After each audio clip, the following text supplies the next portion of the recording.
The conference room was silent except for the sound of expensive shoes on marble floors. 200 of Africa's most powerful people sat in cushioned chairs, waiting. Ministers. Businessmen. Media moguls. The kind of people who shape nations from behind closed doors. At the front of the room, a massive screen displayed the event title in bold letters, Economic Summit 2024, Building Africa's Future. But no one was looking at the screen. They were looking at the stage. At the moderator adjusting his microphone with a smirk that suggested he already knew how this session would go. And at the young man in military fatigue sitting calmly at the far end of the panel, looking entirely out of place among the tailored suits and designer ties. His name was Ibrahim Traoré. And in less than an hour, everyone in that room would remember this moment for the rest of their lives. The invitation had been deliberate. When the summit organizers sent it to Traoré, they knew exactly what they were doing. They wanted a spectacle. A contrast. Someone they could position as the idealistic soldier with big dreams and no understanding of how the real world worked. Someone they could embarrass. The panel was titled, Leadership in the 21st Century, Vision versus Reality. On paper, it sounded balanced. Professional. A genuine discussion. But everyone in the industry knew what it really was. A setup. The other panelists were legends in their fields. Dr. Maurice Kamara, economist with 3 degrees from European universities, author of best-selling books on African development. Jean-Claude Baissol, billionaire businessman who controlled mining operations across 5 countries. And Minister Diallo, a career politician with 30 years of experience navigating the complexities of government. These were men who spoke at Davos, who had offices in Geneva and London, who measured their influence in billions and policies. And then there was Traoré, 35 years old, military background, no formal economics degree, no corporate empire, no decades of political maneuvering, just a reputation for speaking uncomfortable truths. The moderator, a well-known television personality named Frank Ouedraogo, opened the session with a smile that didn't reach his eyes. Gentlemen, welcome. Today we discuss the future of African leadership, and I think it's important we start with a fundamental question. He paused for effect. Can idealism alone build nations? Or do we need experience, capital, and pragmatic thinking? The audience murmured approvingly. Ouedraogo turned to Traoré. Captain Traoré, you've become quite popular lately with your speeches about sovereignty and self-reliance. But my question is simple. He leaned forward. Where's the money going to come from? A few chuckles rippled through the crowd. Traoré didn't react. He sat perfectly still, hands folded, expression calm. The money, he said quietly, is already here. Ouedraogo blinked. I'm sorry. The money is already here, Traoré repeated. In our soil. Our minerals. Our labor. Our agriculture. The question isn't where the money comes from. The question is where it goes. The chuckling stopped. Dr. Kamara leaned into his microphone. With all due respect, Captain, that's a beautiful sound bite. But economic development requires foreign investment, infrastructure, technical expertise. All of which we pay for, Traoré interrupted gently, with resources we give away for almost nothing. Kamara's smile tightened. The global economy doesn't work on sentiment. It works on comparative advantage, Captain. We provide raw materials. They provide technology and capital. That's how trade functions. And how has that worked for us in the last 60 years? The room went quiet. Traoré's voice remained calm. Not aggressive. Not emotional. Just factual. We are among the richest continents in natural resources. And among the poorest in living standards. At some point, we have to ask why the system that's supposed to develop us keeps us exactly where we are. Minister Diallo cleared his throat. Captain, you speak as if corruption and mismanagement don't exist. As if our own leaders haven't squandered opportunities. I'm not denying that, Traoré said. But let's be honest about who benefits from that corruption. It's not just local elites. It's the foreign companies that pay bribes to secure contracts. The banks that hide stolen wealth. The governments that support dictators as long as resources keep flowing. Baysol, the billionaire, finally spoke. His voice was smooth. Condescending. Captain, I've built businesses across this continent for 30 years. I employ thousands of people. I create wealth. And I can tell you from experience. Your kind of rhetoric sounds inspiring, but it doesn't build factories. It doesn't create jobs. It doesn't feed families. No, Traoré agreed. But it asks why those factories pay workers $2 a day while executives make millions. It asks why the jobs you create don't come with training to build local expertise. It asks why the wealth you generate leaves the country instead of developing it. Basil's expression hardened. You want to lecture me about business? I've negotiated with presidents. I've closed billion-dollar deals. What have you done besides give speeches? The audience shifted uncomfortably. Ouedraogo, sensing the tension escalating in exactly the way he'd hoped, jumped in. Gentlemen, let's keep this civil. I'm being perfectly civil, Baysol said, not taking his eyes off Traoré. I'm simply asking our young captain here to tell us about his achievements. His track record. His qualifications to sit on this stage and criticize people who've actually built something.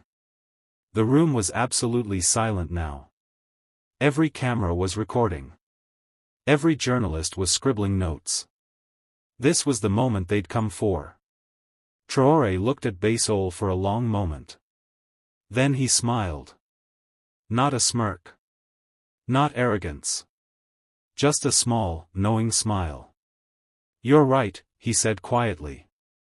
I haven't built a billion-dollar empire. I haven't negotiated with presidents or signed contracts in boardrooms. Baysol nodded, satisfied. But I have something you don't. Basil's eyebrows raised. And what's that? The respect of people who have nothing to gain from lying to me. The room seemed to hold its breath. Traoré continued, his voice steady. You asked what I've done. I've stood with farmers who work land they can't afford to own. I've sat with miners who dig wealth they'll never see a fraction of. I've listened to mothers who watch their children go hungry in countries filled with food we export. He leaned forward slightly. And you know what they told me? They're tired. Tired of being told that poverty is their fault. That corruption is just an African problem. That they should be grateful for jobs that barely keep them alive while others get rich off their labor. So yes, I haven't built your kind of empire. Because your kind of empire is built on their backs.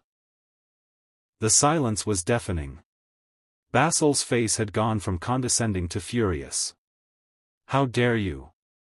I dare, Traoré said simply, because someone has to. Ouedraogo tried to regain control. Captain, these are serious accusations. They're not accusations. They're observations. And everyone in this room knows they're true. Dr. Kamara jumped in, his voice sharp. This is exactly the problem with populism. You make everything sound simple. You blame everything on external forces. But economic development is complex. It's only complex when you benefit from it staying broken. Kamara's mouth opened. Closed. He looked genuinely shocked. Minister Diallo leaned back in his chair, a slight smile on his face. Not because he agreed. But because he recognized something dangerous happening. This wasn't going the way anyone had planned. Traoré was supposed to be the naive idealist. The young fool who didn't understand how the world worked. Someone they could dismiss with laughter and superior experience. But he wasn't playing that role. He was calm. Precise. And he was making points that were impossible to refute without sounding exactly like the problem he was describing. Ouedraogo made one last attempt to salvage the session. Captain, let's be practical. You talk about sovereignty and self-reliance. But Africa needs investment. We need technology. We need partnerships. Are you suggesting we reject all of that? No, Traoré said. I'm suggesting we stop accepting partnerships where we provide everything and receive almost nothing. I'm suggesting we stop calling exploitation investment just because it comes with a smile and a handshake. And how exactly do you propose we do that? Baysol demanded. With military force? By nationalizing everything and scaring away every investor? By remembering what leverage actually means? Traoré's voice was quiet, but it carried across the silent room. Right now, we negotiate like beggars. We offer our resources cheap and ask nothing in return except permission to develop on someone else's terms. But what if we remembered that they need our resources more than we need their condescension? What if we demanded real technology transfer?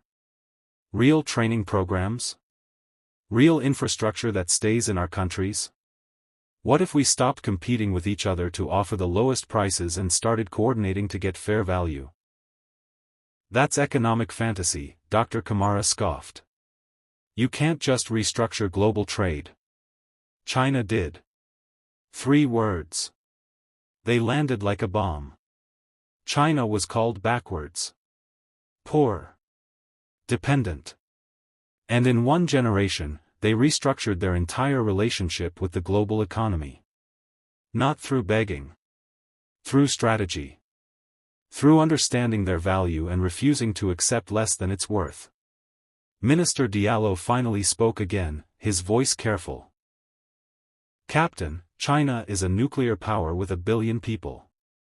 We are dozens of small nations with different interests. Which is exactly what they want us to believe, Traoré said. That we're too small. Too divided. Too weak to demand better. But we're only small when we stand alone. We're only divided when we compete instead of coordinate.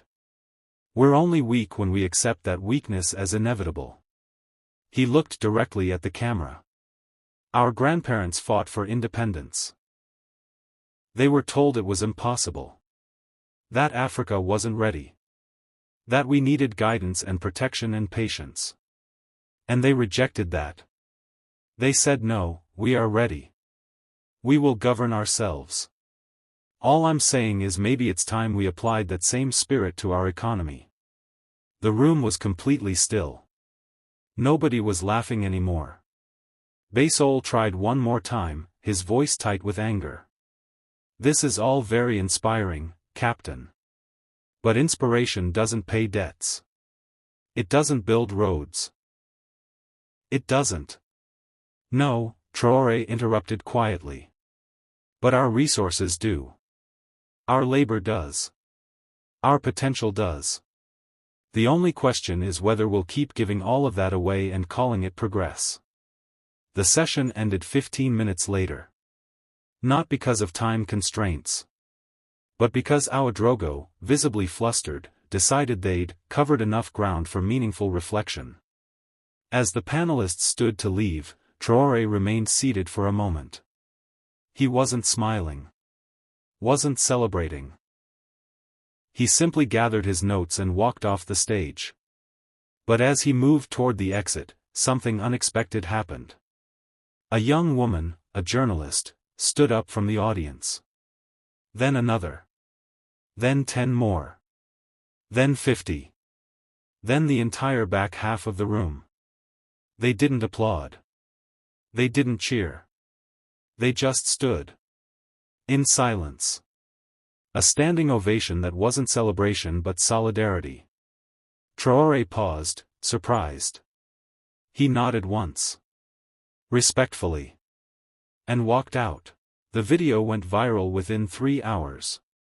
Not the official summit recording, that was carefully edited, sanitized, packaged for television with the harshest exchanges softened or removed entirely. But someone in the audience had filmed the whole thing on their phone. Every word. Every pause. Every moment of uncomfortable silence. And they uploaded it raw. No editing. No commentary.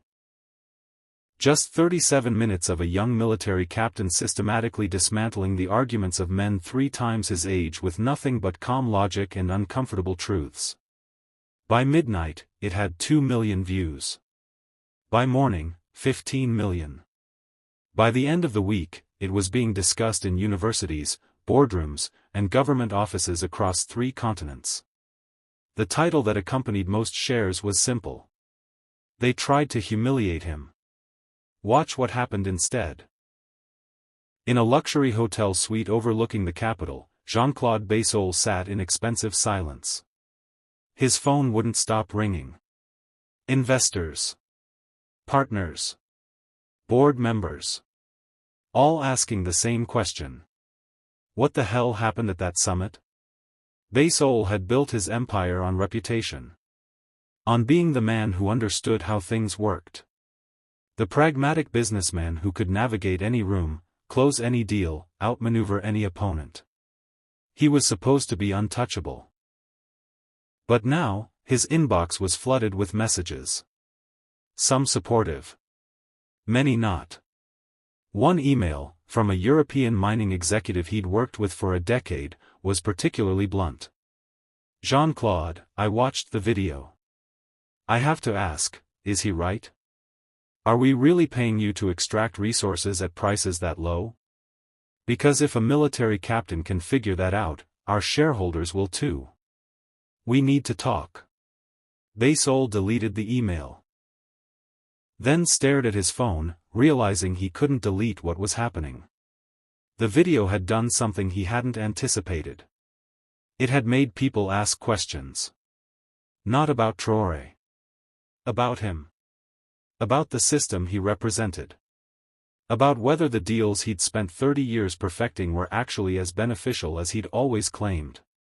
Dr. Maurice Kamara's response was different. He didn't hide. He didn't go silent. He went on the offensive. Within 48 hours of the summit, he published an op-ed in 3 major newspapers titled, "Why Populism is Dangerous for African Development." The article was measured. Academic. It didn't mention Traoré by name. But everyone knew who he was talking about. We are living in an age where complex problems are reduced to soundbites, Kamara wrote. Where years of expertise are dismissed as complicity. Where serious economic policy is replaced by emotional rhetoric that sounds good but solves nothing. The path to development is not paved with slogans. It requires patience, technical knowledge, and the humility to acknowledge that some problems cannot be solved with nationalist fervor alone. The article was shared widely. Praised by establishment figures. Quoted approvingly by international organizations. But something unexpected happened in the comments sections. Thousands of responses. Not from politicians or academics. From ordinary people. Dr. Kamara has 3 degrees from European universities and we're still poor. Maybe it's time to try something different. He talks about patience. We've been patient for 60 years. How much longer? Technical knowledge didn't stop our resources from being stolen. Maybe we need people who actually care about us, not just their credentials. Kamara read the comments with growing frustration. He had facts. Data. Publications in peer-reviewed journals. But facts, he was learning, don't always win when people have stopped trusting the people presenting them. Minister Diallo took the quietest approach. He made no public statements. Gave no interviews. But behind closed doors, he was working. Phone calls to allies. Meetings with intelligence officers. Quiet inquiries into Traoré's background, his connections, his vulnerabilities. Diallo had survived 3 decades in politics not by being the loudest voice, but by being the most strategic. And his strategy now was simple. Contain the damage. Discredit the messenger. Remind people who actually held power. He arranged for friendly journalists to write pieces questioning Traoré's qualifications. His lack of economic training. His military background. His dangerous simplification of complex issues. He had allies in Parliament raise concerns about military figures involving themselves in civilian political discourse. He even quietly contacted several of Traoré's former colleagues, fishing for anything, personal conflicts, questionable decisions, anything that could be used. But what he found surprised him. Traoré's record was clean. Almost impossibly so. No corruption. No abuse of power. No personal enrichment. Just a consistent pattern of doing exactly what he said he would do. Diallo leaned back in his chair, fingers steepled, thinking. This was a different kind of opponent. Not someone who could be bought. Not someone who could be blackmailed. Not someone playing the same game everyone else played. Which made him exponentially more dangerous. The summit organizers held an emergency meeting. Frank Ouedraogo, the moderator, sat at the head of the table, his usual confidence badly shaken. "We need to address this," said the summit director, a gray-haired woman named Mariama Cohn. "The video is everywhere.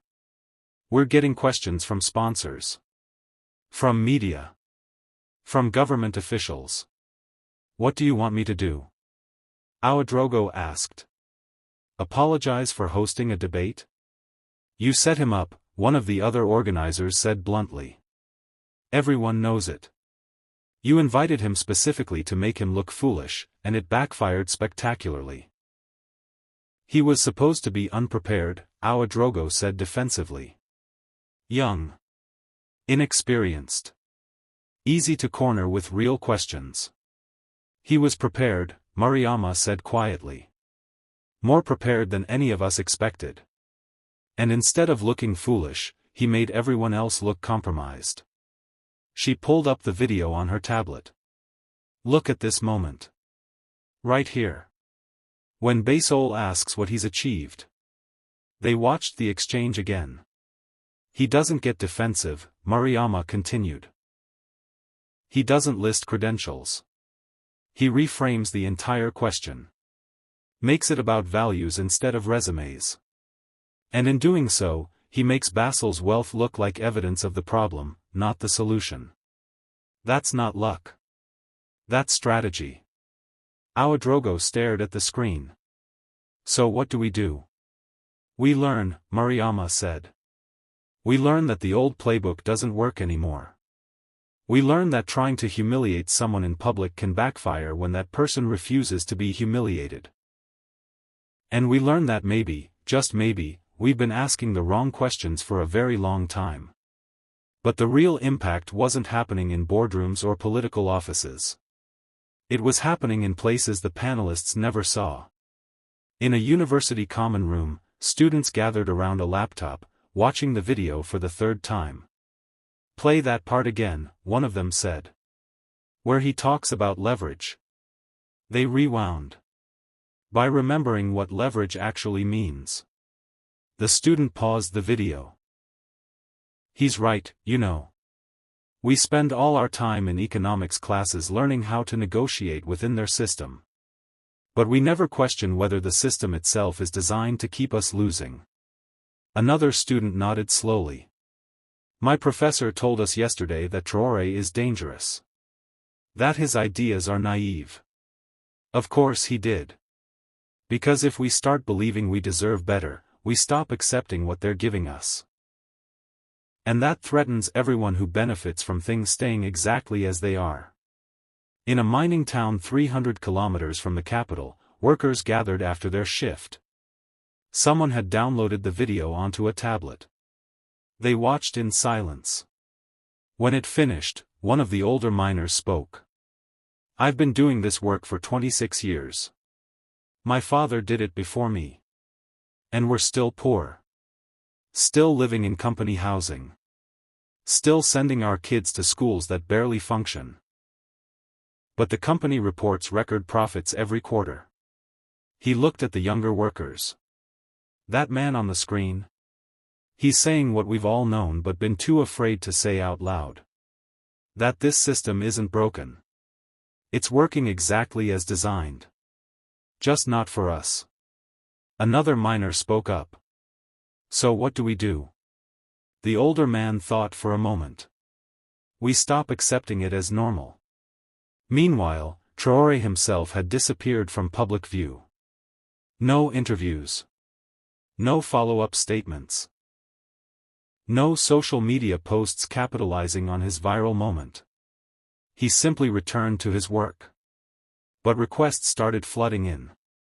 University students asking him to speak at their campuses. Community organizations inviting him to town halls. International media requesting interviews. Labor unions wanting him to address their members. He declined almost all of them. Not because he didn't care. But because he understood something the panelists didn't. The moment at the summit wasn't about him. It was about what that moment represented. It was about people seeing someone refuse to be intimidated by credentials and wealth and power. It was about people hearing their own frustrations articulated clearly and calmly by someone who didn't need their approval to know he was right. It was about the realization that the emperor had no clothes, and someone had finally said it out loud. 3 weeks after the summit, something unexpected happened. Kamara received an invitation to speak at a prestigious university. The topic, economic development in the 21st century. He accepted immediately. This was his territory. His expertise. But when he arrived at the auditorium, he found it packed. Not with the usual friendly academic crowd. But with students. Workers. Ordinary people who'd never attended an economics lecture in their lives. They'd come because of one addition to the panel. Ibrahim Traoré. Kamara felt his jaw tighten. This wasn't a debate. This was a rematch. And this time, he was ready. The moderator introduced both speakers. Kamara went first, delivering a polished 40-minute lecture on economic growth models, foreign direct investment, and the importance of integration into global markets. It was professional. Well-researched. Backed by data. The audience listened politely. Then Traoré stood. He didn't have slides. Didn't have charts or graphs. He just spoke. Kamara's presentation was impressive. Thorough. Academic. But I want to ask the people in this room a question. He looked directly at the audience. How many of you have ever seen that growth he's talking about in your own lives? Silence. How many of you have better healthcare than your parents had? Better schools? Better opportunities? More silence. How many of you feel like this economic development we keep hearing about has actually developed your communities? A few hands went up. Not many. Traoré nodded. That's the problem with models and theories. They look perfect on paper. They sound convincing in conference rooms. But they don't match what people actually experience. Dr. Kamara talks about integration into global markets. But he doesn't talk about the terms of that integration. He doesn't talk about who sets the prices. Who writes the rules. Who benefits. He turned to Kamara. You've dedicated your life to studying economics. I respect that. But I have to ask, if your models were working, why are we still having this conversation? Why are we still poor after 60 years of following the exact advice you're giving? Kamara's response was sharp. Because countries don't follow the advice. Because corruption interferes. Because political instability disrupts implementation. You can't blame economic theory for political failures. But I can blame economists for ignoring that those political failures are often caused by the economic systems they recommend. The audience leaned forward. You tell countries to privatize. To deregulate. To open their markets. And when that leads to inequality, to corruption, to foreign control of strategic resources, you blame implementation. Never the theory. At some point, you have to ask, if a theory only works in perfect conditions that never exist, is it actually a good theory? Kamara stood. You're oversimplifying. No, I'm being honest. There's a difference. The room was electric. I'm being honest about the fact that every time we follow your advice, the gap between rich and poor grows wider. Foreign companies get richer. Our resources leave. And we're told to be patient. To trust the process. How long do we trust a process that keeps producing the same results? The debate continued for another hour. But the conclusion was already clear. Kamara had the credentials. The publications. The institutional backing. But Traoré had something more powerful. He had the truth that people could feel in their own lives. When the event ended, students didn't line up to talk to Dr. Kamara. They surrounded Traoré. Not for autographs or selfies. But for conversations. Questions about what comes next. About how to organize. About how to apply pressure. About how to stop accepting the unacceptable. And Traoré answered each question the same way. I don't have all the solutions. But I know this: change starts when people stop believing that suffering is inevitable. When they stop accepting explanations that don't match their reality. When they start demanding that systems serve them, not the other way around. 6 months after the summit, the three panelists' careers looked very different. Jean-Claude Bassol was fighting to maintain control of his companies. Shareholders were asking harder questions. Contracts were being renegotiated. His reputation as the untouchable businessman had cracked, and competitors were circling. Dr. Maurice Kamara still had his positions, his titles, his publications. But his credibility among ordinary people had evaporated. Universities still invited him. But students protested his appearances. His ideas were being challenged in ways they never had before. Minister Diallo remained in power. But quietly. Carefully. Avoiding the spotlight. Because he'd learned that the old tactics, dismissal, condescension, institutional gatekeeping, no longer worked the way they used to. And Traoré? He remained exactly where he'd always been. Not in mansions or luxury hotels. But among the people. Speaking when necessary. Silent when wise. Building not a career, but a movement. The moment at the summit had changed everything. Not because Traoré defeated his opponents in debate. But because he'd shown millions of people watching that the powerful could be questioned. That credentials didn't equal truth. That wealth didn't equal wisdom. That the system presenting itself as inevitable was actually just one choice among many. And once people see that, they can't unsee it. Years later, when journalists asked Traoré about that day, he always gave the same answer. It wasn't about me. It was never about me. It was about people remembering that they have power too. That they don't have to accept being talked down to. That they deserve leaders who serve them, not systems that exploit them. The panelists tried to mock me because they thought I was alone. But I wasn't alone. I was speaking for millions of people who'd been told to be quiet for too long. And when you speak for people instead of over them, mockery stops being a weapon. It becomes proof that you're saying something worth hearing. The summit organizers never invited Traoré to another event. But they didn't need to. Because that one moment, 37 minutes of refusing to be silenced, had accomplished something far more important than any panel discussion. It had shown a generation that power doesn't come from wealth or titles or institutions. It comes from speaking truth clearly enough that people recognize it in their own lives. And once that recognition happens, no amount of mockery can put it back in the box.